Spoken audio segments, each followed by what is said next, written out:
Before and in the early months of the American invasion of Iraq, Washington and its talking heads and so-called experts never stopped talking about democracy, about human rights, about freedom, about restoring some sort of balances between the demonic Sunnis against the good Shias who are the majority but are not getting their chance to rule over the country, and all the rest. As if it had nothing to do with oil, had nothing to do with strategic control, it had nothing to do with Israel.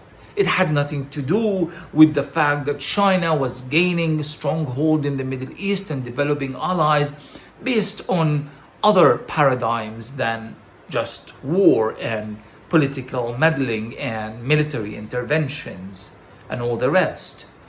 But as the war progressed and things did not work very well for the Americans, they began pointing the finger at certain bad Iraqis. The identity and the character of those bad Iraqis changed with time. In the beginning, they were the Sunnis, obviously, because Saddam Hussein was a Sunni, and therefore the Americans were there to teach those bad Sunnis a lesson in order for the Shias to win their position back at the helm of government, because after all, they were the majority and all the rest. But what happened after that is that when the Sunnis were eliminated, the Shias were not exactly as cooperative as the American wanted them to be. So they created two, or rather three, groups of Shias. Those who were followers of Muqtada Sadr, those who were followers of Sistani, those who were followers and supporters of Iyad Allawi and his kind of more liberal Shia sort of politicians, and so forth and so on.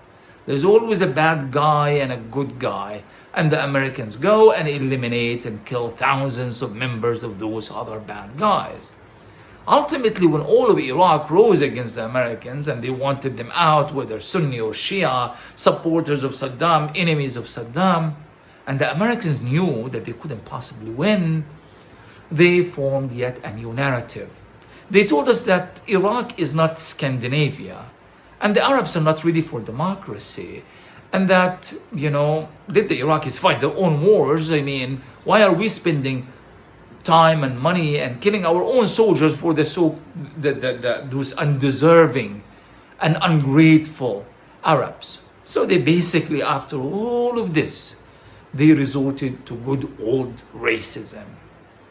But between the first narrative and the final narrative on Iraq, hundreds of thousands of Iraqis perished because of the United States.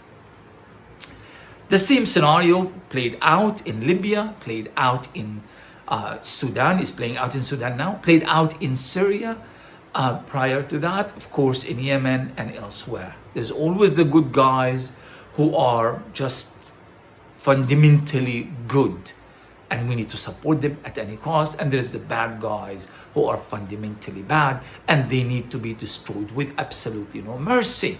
We know what happened in Syria when the Americans supported those who used to go to fight against the vile Bashar Assad regime, and because they were doing it for the sake of democracy in their own country. And these very people were demonized later on, and they were told they are terrorists, and they are going to come back to Europe, and they are going to sow the seeds of chaos and terror and violence. Even the perception of the refugees.